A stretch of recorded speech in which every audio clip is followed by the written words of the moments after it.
Sigamos con la clase de Maximum Entropy Markov Models y Conditional Random Fields. Estamos en el segundo video. Hice una corrección del ejemplo anterior.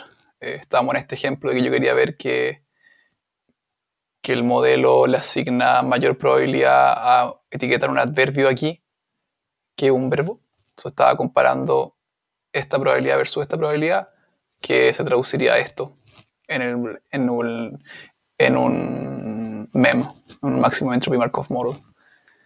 Lo que les decía entonces es que el vector atributo lo que te está haciendo es codificar eventos que ocurren dentro del input. Y el vector de peso al final lo que aprende, los parámetros que yo aprendo haciendo descenso gradiente, le asigno pesos positivos a las cosas que ocurren y pesos negativos o cercanos a cero las cosas que no ocurren. Entonces el error que yo había cometido aquí era aquí que había puesto un 1 en una de estas combinaciones de acá, para este input de acá. Pero acá el input que estoy preguntando es phi cuando quiero etiquetar con verbo la última palabra y etiquetar con verbo la penúltima palabra. Y eso, el atributo que activa esto es esta de acá, verbo y loudly, porque está diciendo que loudly sea un verbo. Y claramente eso no ocurre porque loudly siempre hace un adverbio, entonces esto recibe un peso bien negativo. En cambio el loudly con adverbio, que se etiqueta que se activa acá el atributo, tiene un 0 para el otro caso de acá, y el peso que da es 3. Eso es lo que nos estamos imaginando que podría aprender un modelo después de haber visto varios textos etiquetados. Y ahí comparo entonces que este puntaje sería mayor que este, que luego después todas estas cosas acuerden que para que sean probabilidades quedan positivas, ¿no? Entonces, por eso yo le aplico un exponente a cada una de estos y lo normalizo por la suma de todas las etiquetas, ¿no? Que es lo que hago siempre con las softmax. Eso, y ese es el ejemplo, y ojalá que con el ejemplo les quede un poco claro, se puedan imaginar qué están haciendo estos atributos y qué está haciendo el vector de parámetros que yo aprendo. Entonces, ¿qué desafíos nos vienen ahora adelante? Quería hacer un pequeño detour, o sea, irme un poco, desvío la clase, y quería ver la diferencia entre la formulación que usamos de modelo lineal aquí, en los MEMS, y la definición de modelo lineal multiclase que vimos en la clase de modelos lineales con el softmax, que es parecida, pero no es exactamente igual. Entonces, veamos que los modelos lineales que acabamos de ver se parecen mucho a los modelos multiclase con softmax que vimos en la clase sobre modelos lineales, pero son un poco distintos. Entonces, el modelo lineal que estamos viendo acá tiene esta forma de acá. Estamos diciendo Y es la etiqueta, X es el input, W es el vector de peso. Tiene esta forma acá, ¿no? El exponente del producto punto de W por la función de atributos y esto normalizado. Que es un poco distinta, mientras que en el multiclass softmax que vimos, lo que yo tenía era el input, lo pasaba a un vector de atributo, solamente el input, que es el que está en mi vector X, y eso lo multiplicaba por una matriz, si no se acuerdan, una matriz de peso, y después eso entonces para cada clase yo tomaba la columna que me importaba de esa matriz de peso y normalizaba. Entonces son distintas estas dos cosas. ¿Cuáles son las grandes diferencias que tenemos? En este caso de aquí, el W es uno solo, es un vector bien largo, mientras que acá tengo una matriz. Entonces tengo un vector de parámetros distinto por cada valor de Y distinto. Y aquí el input es fijo, mientras que aquí, o sea, para todas las clases el input es el mismo, perdón. Mientras que aquí, en este caso, el input depende también de la clase. Son formas distintas del modelo lineal. Este es el que se usa después para hacer las redes neuronales y por eso es más popular. Pero este que estamos viendo acá es el que se usa para las MEMS, que tiene la ventaja de que me permite a mí codificar más directamente relaciones entre la etiqueta y el input. Para que lo vean un poco mejor, más claro la diferencia, hice un ejemplito acá de juguete. Entonces, acá no estamos en sequence labeling, estamos en una tarea simple de clasificación. En la formulación original, no sé si X fuese el perro ladra, la clásica oración que usamos en este ramo. Si usamos back of words, X quería como este vector, el perro ladra con 1 y puse un token más cabeza en el vocabulario que sería 0. Y si yo quiero clasificar el documento en 3 categorías, si el documento está escrito en inglés, alemán o español, esta sería la matriz de peso. Entonces, para clasificar yo tendría que hacer esto por esto, me da un puntaje, esto por esto, me da otro puntaje, esto por esto, me da otro puntaje.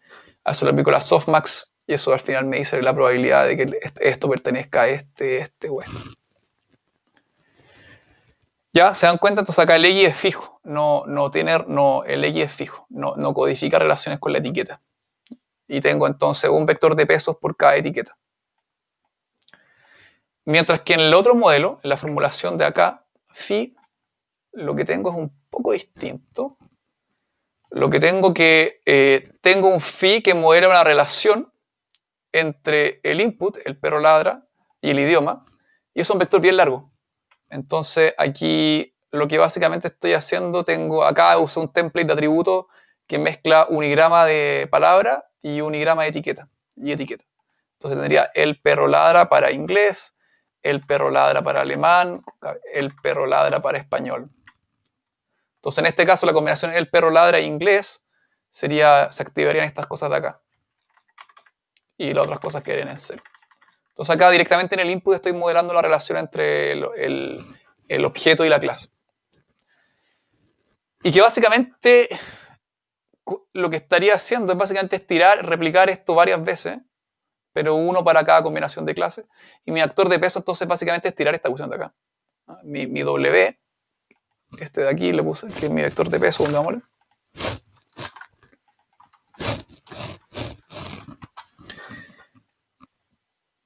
Sería agarrar esto y estirarlo, agarrar esto y estirarlo, agregar esto y estirarlo.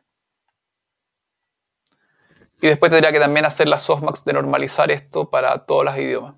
Entonces, para español, el producto punto ahora sería distinto, sería unos para acá, ¿no es cierto? Estas cosas tendrían uno. O sea, haría producto punto contra estos pesos de aquí. Pero la lógica es más o menos la misma. Acá los pesos, acá como creemos que es más probable que el documento esté escrito en español, estos pesos los puse más grandes. Que son acá en el modelo lineal que vimos antes, sería la columna que corresponde al doble mayúscula asociada al español. Y eso sería equivalente a que los pesos del atributo combinación palabra-español sean mayores. Entonces, son formas distintas de ver el problema, quería que las entendieran, pero son más o menos análogas. Esta, si uno ve la teoría, es más general que esta. O sea, esta puede representar esta, en cambio esta no. Esta no puede representar directamente todas las posibilidades que tiene esta, porque esta puede representar relaciones entre el input y el output. ¿Ya? Puede tener atributos del tipo que el Y termine en algo, tenga un sufijo, un prefijo. Entonces es muy útil para cosas como MEMS. Y esta es popular porque es la que, como es solamente una multiplicación vector matriz, es súper fácil para hacer después redes neuronales. Entonces, acabamos de ver dos formas para que me entiendan, quiero que quede claro, hay dos formas de ver los modelos lineales. Una es esta, otra es esta. Esta es la que se usa después para hacer redes neuronales. Esta se puede usar harto para modelos lineales en NLP.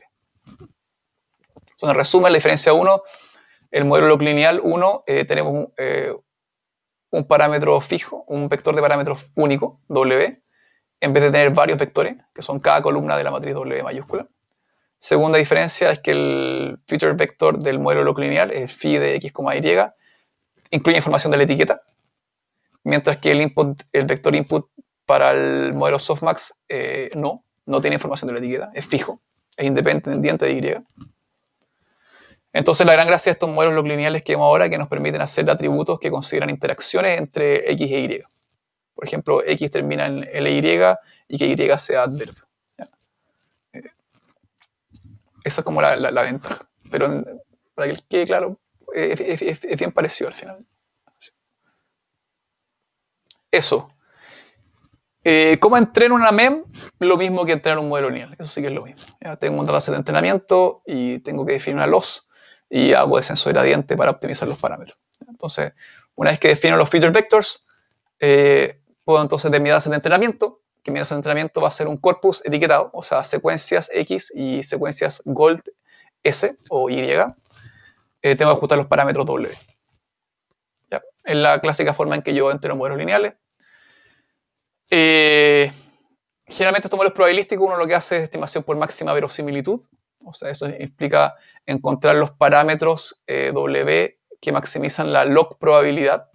Acuérdense que estos son modelos probabilísticos. Eso si no les queda tan claro porque no tienen tanta bagaje en estadística y probabilidad, es equivalente a decir que tengo una loss que minimiza la negative log likelihood. Y eso es lo mismo que cuando vimos la cross entropy loss, ¿se acuerdan para el problema de clasificación multiclase? Es lo mismo. O sea, cada vez que ustedes están maximizando una log likelihood, es lo mismo que minimizar una menos log likelihood, y minimizar una menos log likelihood es lo mismo que estar minimizando una cross entropy loss. Entonces acá en el libro Deep Learning tengo una cita: cualquier loss que tenga una negative log likelihood va a ser una cross entropía entre la distribución empírica, o sea, la distribución que yo veo en los datos, y la distribución la distribución empírica es la que yo esperaría ver de la forma, no sé, de la forma exponencial softmax, y la que yo veo en los datos. ¿Y qué significa una cross-entropía en teoría de información? Es que cuántos bits yo necesito para pasar de una distribución a la otra. O sea, yo quiero que se parezcan lo más posible, entonces quiero minimizar esa cross-entropy, que es lo mismo que maximizar una verosimilitud. Entonces, si están medio mareados, piensen que esto va a ser un modelo lineal especial nomás, porque tengo un modelo lineal, tengo varios clasificadores, por decirlo así, por cada posición de la etiqueta que quiero predecir. Y para entrenar hago tengo una función de error, que es una cross entropy loss o una menos log likelihood, y minimizo el error iterativamente haciendo descenso de gradiente. Parto con unos W random, y después por cada ejemplo que yo veo, te calculo gradiente, que es la derivada evaluada en el punto, y hago un salto multiplicado por una tasa de aprendizaje. Y eso lo voy minimizando hasta que converjo. Esa la idea es la misma. Y con eso yo tengo mis pesos, y con esos pesos yo ya podría hacer mis predicciones. ¿Cuál es el problema? Que para un modelo lineal de clasificación nomás, o sea, clasificar un documento, un idioma, es fácil asignar el máximo. Aplico la softmax y me quedo con la columna que tiene el máximo probabilidad. Pero en sequence labeling es mucho más complejo porque yo quiero encontrar la etiqueta más probable, la secuencia de etiquetas más probable.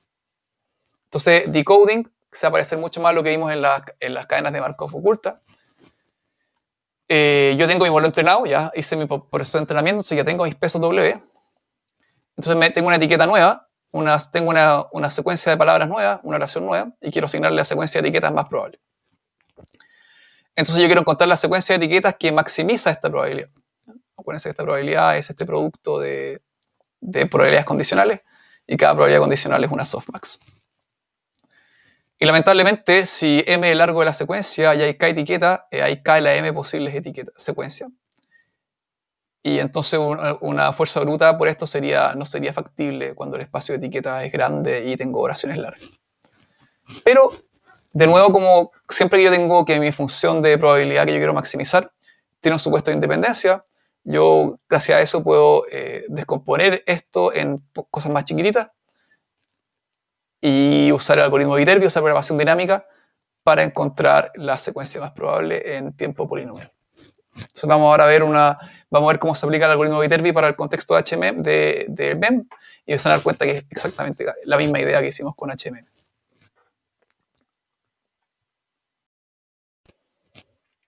Entonces, al igual que en el HMM, vamos a tener una tabla de programación dinámica que vamos a ir llenando iterativamente con un for, con un loop. Entonces la tabla la llamamos pi, y los parámetros de la tabla son j y s. J es una posición, j, y s es una etiqueta posible. Y pi de j, s guarda la probabilidad máxima para cualquier secuencia, dado el input claramente, que termine en el estado s en la posición j.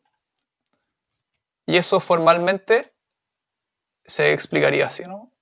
Pi de j, s va a ser la secuencia máxima hasta el j-1, que haga el producto de la probabilidad de s dado sj-1 por el producto de las cosas que está hacia atrás.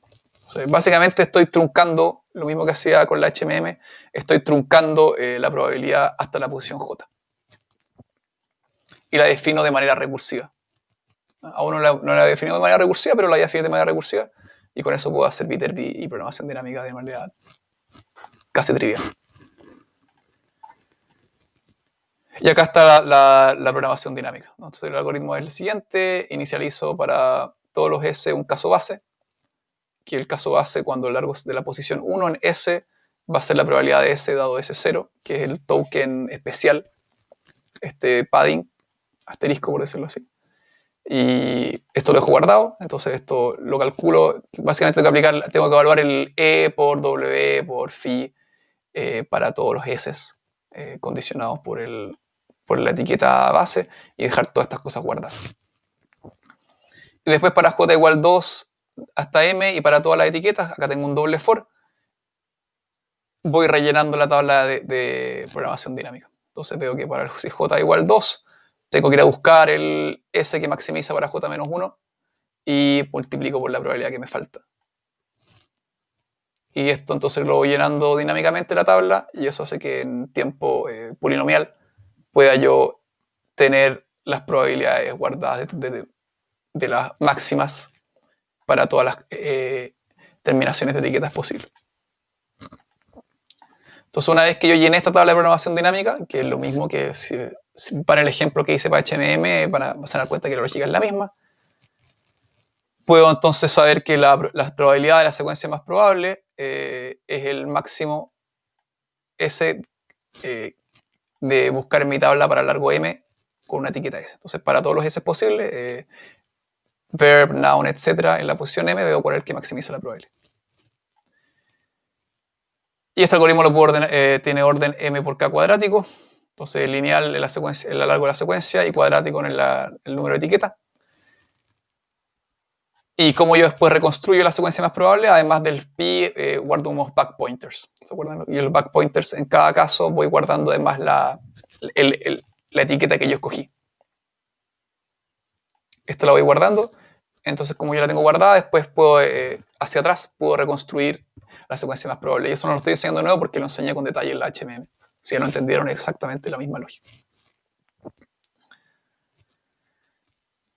Y esos son los MEMS. Entonces, ¿qué es el MEMS? A grandes rasgos es un modelo lineal para hacer sequence labeling, donde yo tengo vectores de características para representar las combinaciones entre el input y el output, y lo represento con softmax, lo entreno haciendo descenso de gradiente, los pesos, los parámetros, que son estos pesos W, y por la forma que tiene la estructura de la MEM, puedo encontrar la secuencia más probable dado un input de manera eficiente, usando programación dinámica. Entonces, en breve, comparemos las MEMS con la HMM. ¿Cuál es la motivación de usar MEMS en vez de usar la HMM? Que la HMM se veía mucho más simple. Solamente tenía que hacer conteo. Acá tengo que tener estos vectores de atributos. Nos damos cuenta primero que son parecidas. La forma en que los dos tienen supuestos markovianos de que yo tengo una memoria finita de cuántas etiquetas hacia atrás tengo al momento de decidir cómo etiquetar. Pero la forma en que nosotros modelamos las transiciones, una transición de una etiqueta hacia otro, es un poco distinto. Como modelamos una transición de la etiqueta SI-1 a S sub i con el MEMS es a través de un modelo log lineal, modelado con una softmax, mientras que una HMM básicamente es solamente como el producto de probabilidades condicionales, donde cada una es con un conteo. Acá tengo una HMM más simple que la que vimos en clase porque tengo de orden 1, solamente tengo memoria una posición para atrás. O sea, tengo bigramas de etiquetas, no trigramas. Pero la idea es la misma. Entonces acá las transiciones solamente las modelo en base a los conteos, o sea, la cantidad de veces que estas dos cosas han ocurrido juntas, partido de la cantidad de veces que ha ocurrido esto. Y esto, las emisiones, era la cantidad de veces que estas dos cosas ocurrían juntas por la cantidad de veces que aparecía esta etiqueta. Partido de la cantidad de veces que ocurría esta etiqueta. Entonces esto era mucho más simple. Pero la idea igual es un poco similar, de que estoy limitado, tengo memoria para ver las dependencias de las etiquetas. Entonces, ¿cuál es la gran ventaja de la MEM sobre la HMM? Es phi. Phi me permite hacer una representación mucho más rica que es limitarme a meros conteos, que es lo que yo hago solamente con el HMM. Por ejemplo, que las transiciones ahora pueden ser sensibles a cualquier palabra en la secuencia. Entonces, mi scope de cosas que puedo mirar en mi vector de atributos, en la MEM, puede mirar la secuencia completa. ¿Ya? En cambio, en la HMM, la palabra solamente podía mirar una etiqueta. Entonces, podemos fácilmente incluir atributos que son sensibles a cosas como corrección, con prefijo y sufijo. Podríamos hacer cosas más elegantes como usar embeddings, que eso es lo que usan cosas modernas. O cosas sobre la ventana o palabras que están rodeándose a la palabra, alguna palabra que subí. Estos atributos claramente son muy útiles para muchas aplicaciones en LP. Post-tagging, por ejemplo, los sufijos y los prefijos me ayudan mucho. Y son difíciles de incorporar en una HMM de manera limpia. Y con eso terminamos de hablar sobre las sobre las MEMS. Y el video siguiente voy a hablar sobre el Conditional Random Field, que es otro modelo lineal para hacer sequence labeling, pero es un poco más complejo que el MEM y es más poderoso. Eso.